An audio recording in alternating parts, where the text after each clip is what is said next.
What's going on, Guardians? It's Tizzle here, and in this video I'm going to be doing a solo flawless run of the Shattered Throne dungeon, and I'm using Prismatic Warlock, this one with the Fellwinter's Helm build. I have a breakdown of it on my channel if you want more info, but there at the beginning I show the mods and everything if you want to copy it. But yeah, I'm just going to speed this opening part up. So you can get maps of the Shattered Throne on Google. So that's what I always rely on, because even after all the solo flawlesses I've done on this, I never know where I'm going in games in general. So yeah, I just use the map. So we're using Aberrant Action, Dragon's Breath, Song of Flame, and the Fellwinter's Helm with the Lightning Slide melees and Devour. So yeah. There you can see Dragon's Breath takes that knight out super easily, especially because I get a 30% weaken on it by getting that Lightning Surge melee kill on all the enemies. And then yeah, this part is just running around. So I wanted to do some updated solo flawless guides because there's actually been quite a few people in the comments asking for that, more than I would have expected. And I was curious how it's feeling with Prismatic out and everything. And also, I just wanted to do it without loadout swaps, because I did this back in like March or something, solo flawless all the dungeons, and I was very optimal. I was always doing loadout swaps and stuff, and a lot of people said they're like on old gen consoles and they don't want to see loadout swaps and whatever, so I figured I'd just go back and do it a little less optimally. So you can see I have 3 times solar weapon surge. So I'm just running Weapon Surge through this whole dungeon. There's like no loadout swapping for damage. If I don't have Weapon Surge, I don't have Weapon Surge. But we'll try to manipulate the encounters so that we're still going in with full armor charge. And then I have Time Dilation to make it last 15 seconds instead of 10. But yeah, you can see Aberrant Action and Dragon's Breath. They're very strong because they have amazing ammo economy. And obviously they hit very hard. So yeah, it's a really good loadout to run. And on this run, I actually got pretty lucky with the symbols. Like, I got Infinity Snake after the last one, so I'm sort of sticking like all to the left side, which is kind of lucky. It doesn't often happen. Sometimes you're stuck running around like the whole place. But yeah, you can see if we just get a melee off and weaken the big boss and stick him with the Dragon's Breath, that's enough to kill him. So now we have Cloud Strike, and yeah, this is a pretty straightforward dungeon these days. And this build is just really good because it can deal with adds very quickly with the Lightning Surge, and it gives you Devour, so you never really have to worry about dying. So as you can see, I kind of backtrack there because that's just how I always do it. I go to kind of every symbol from the middle. So here we show off some Song of Flame and how strong that is. So we've got this invisible Minotaur and pretty much 2 snaps and it's dead. So for some of the artifact mods, I've got on like that Solar Fulmination to make my ignitions deal more damage, which is really good with Dragon's Breath. And then I've got the sniper ones like Sniper's Meditation, Incendiary Rifle rounds, and all that stuff. Did that guy get weakened? He's not looking like he's weakened, but maybe he did. Either way, we take them out very easily. But yeah, I wanted to run those because they synergize nicely with Ikelos Sniper, which I do swap to kind of after this part, even though I easily could have just kept on the sidearm. It's a little nicer for the stairs part and the ogre part, just because it's a hit scan weapon rather than a projectile like the sidearm, which I'll show when we get there. But anyways, again, you can see just how good it is when you get that Fellwinter's Weaken, and then you're just dealing out big damage with your sidearm. And now we're on to the last symbol already. So some more phalanxes come. I'll just speed this up a little bit. So yeah, here really it's just about take out the enemies that are threats and deal with stuff as quickly as possible and just take out the big enemy as soon as you can. Like I said, if enemies are going to kill you, take them out. But for the most part, you can just focus on the main boss. So here, we're going to do a slide melee, and I think this is one of those annoying captain guys. So yeah, of course, blinks out of my Dragon's Breath. because they like to do that. But yeah, again, these solar rocket sidearms, sorry, just the rocket sidearms in general, hit super, super hard and takes them out with ease.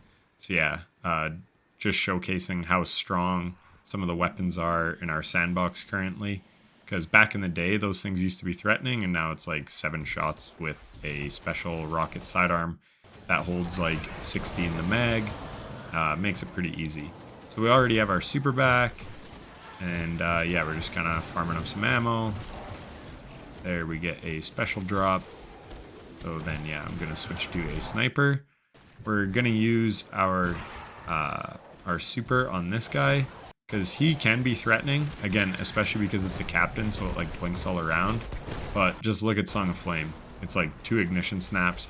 So you can run by everything here, but I don't really recommend it, especially on a solo flawless. I'm sure if you're just going for the emblem, well, you don't even need to solo flawless it, but this is the only dungeon where that's the case. But yeah, I would just recommend taking everything out. So this is one thing that's annoying. I'm getting shot from the left, and it's annoying the hell out of me because I just could not hit my crit on that knight, so I wasted some ammo. And at the time of recording this, there was a bug with the amount of sniper ammo that you could hold. So I think I had a little less ammo than normal, because as you can see, we only have 7 shots left. But yeah, just taking my time, dealing with all the threats so that they don't mess us up. And then I've got a Strand pulse rifle on, and that is so I can build my Darkness Transcendence if I have to. And then, yeah, obviously I've got all solar, special and heavy. And our slide melee is arc, and then our vortex grenade is void. So yeah, we just need some type of darkness damage. Obviously you could use your, you could use your Threaded Needle melee, but I'm mostly using that as Lightning Surge. So there is a good example of, yeah, I was in danger, just shoot him, and it's going to proc Devour, because there were still 2 hobgoblins up, and yeah, they were actually dealing more damage than I figured they would have.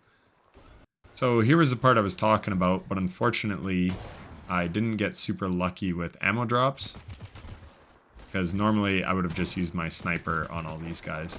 But instead, I'm using some Dragon's Breath, and yeah, just take them out from way back there, because you do not want them to push you off. So then as you advance, more spawn in, and yeah, just I'm using Dragon's Breath to take them out, because as you can see, I'm getting all kinds of heavy drops, but no special drops. So this guy pretty much spawns right in front of us. So I run perfectly straight back, so if he does start pushing me, he's just going to push me into that wall. But yeah, overall, not a big deal. I could have just stayed back there and waited. So here we spawn the next one in. And thank goodness we just catch his arm. So Dragon's Breath is going to take him out. And yeah, it's like just use whatever jump you're used to. Whatever one you're comfortable with. For me, that is Strafe Glide. So that's what I use. Because yeah, you don't want to miss your jump here, because obviously you'll lose your solo flawless. So there, I decided to just play it safe, because he might start shooting me. Even though Dragon's Breath usually does kind of stagger them as well. So they don't really go in on you. And there, I finally get my special ammo to drop. So I'm just going to speed this part up. This part used to be tricky, but now if you get in any kind of danger, you can just shoot a melee or a grenade, and you're going to proc Devour and get all your health back.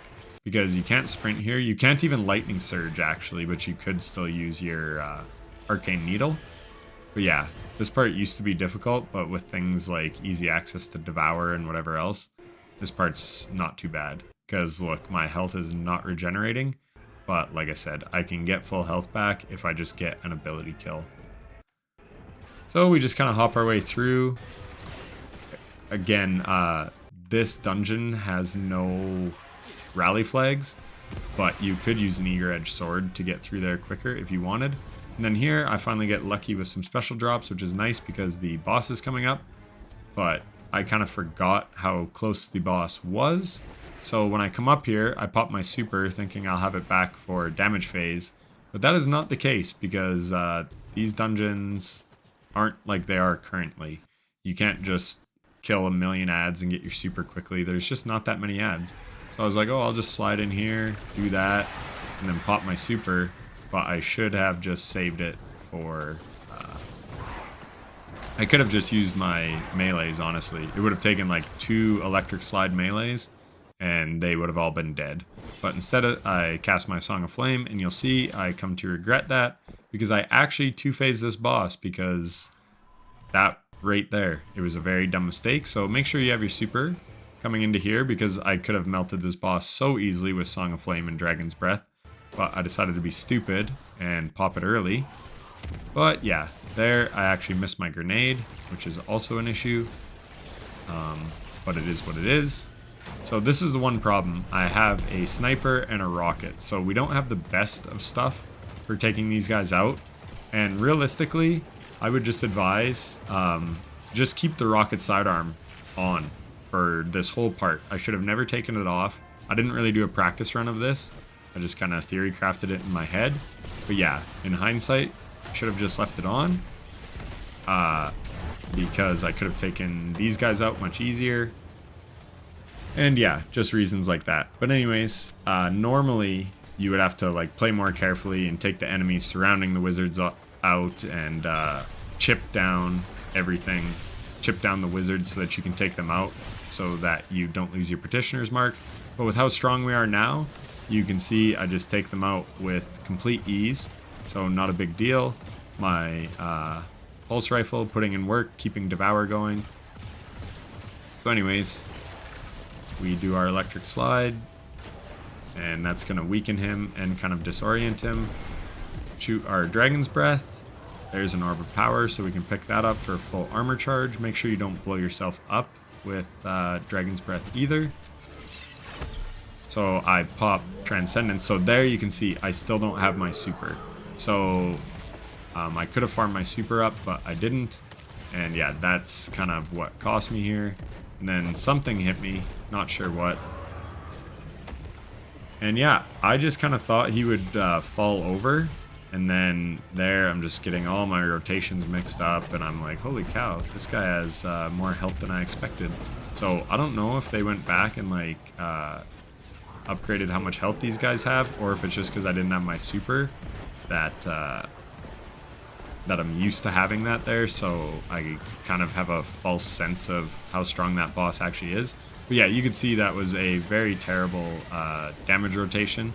So there I popped Song of Flame because I was getting in trouble, and your Song of Flame ability kills do proc Devour, so I'm able to proc Devour, and then we're just going to go around and snap everything.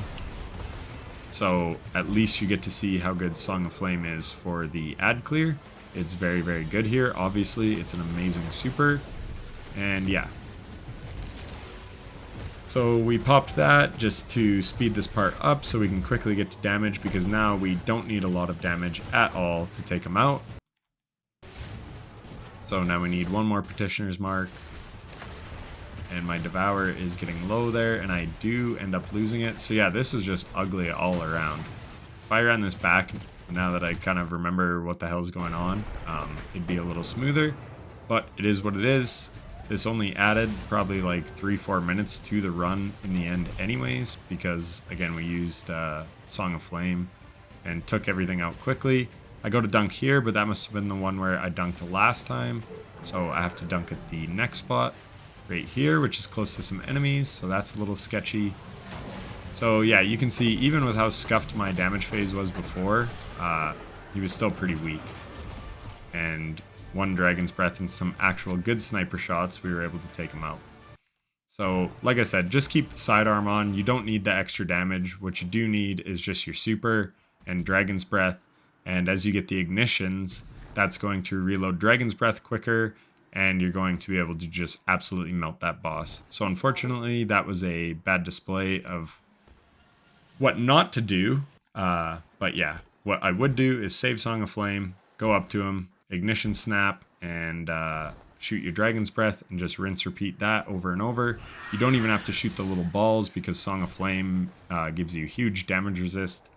So yeah, it's gonna keep you alive.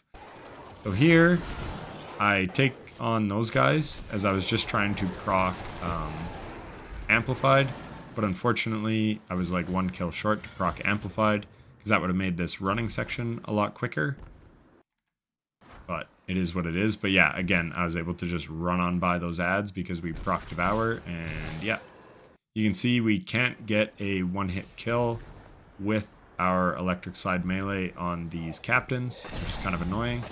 And again, had I just kept on the rocket sidearm, these guys would have been a lot easier to take out.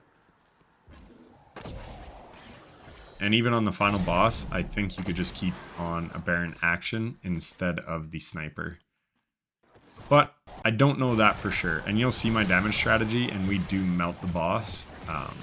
But again, I bet with the sidearm, you probably could as well. You're just not going to get as quick of Dragon's Breath reloads from the 5x composite propellant, because the incendiary rifle rounds from the artifact is what is causing the scorch and ignitions, which allows us to get our Dragon's Breath reloaded quicker, allowing us to deal more damage. So that's why I opted for the sniper for the damage phases. But yeah, with how weak these bosses are, I'm sure the sidearm would have worked. But if I were to swap, I'd probably swap here. And depending on how much ammo I had in my sniper, I'd maybe farm some of these ads. There, an ad teleported, and I almost fell and died. So that was cool. But we have speed booster going. We're going to take those guys out. One drop to special brick. So again, that's what I was saying. If you wait till like after those captains and you're coming up on the phalanxes and then swap to the sniper, then you can still go into the boss fight with probably full sniper. Not that you need all your sniper shots, as you'll see. And then this part, it's just kind of getting used to the boop wall. There you can see you can actually go higher than the boop walls, because that's what I did there. I was floating above it. And then once you get there, here you're pretty much home free. You're on to the final boss. So yeah, this is why I wanted to run this build, because I knew it would be able to deal with these knights so easily. But even I was still shocked at how easily. So there, we get the weaken grenade and we proc Radiant, but then we shot the right knight with the rocket, and that's because the left ones were taking damage. I'll just rewind it there. So I throw the grenade to the left, proc Radiant on that one, and then shoot the right one. And then so I'm focusing all my other damage on the left guys, but Dragon's Breath is proccing on that right one. And yeah, it allows us to take them out like so insanely fast. I was honestly shocked how quickly they fell over. And then somehow that other guy died too. So I still have Song of Flame going into damage, which is crazy.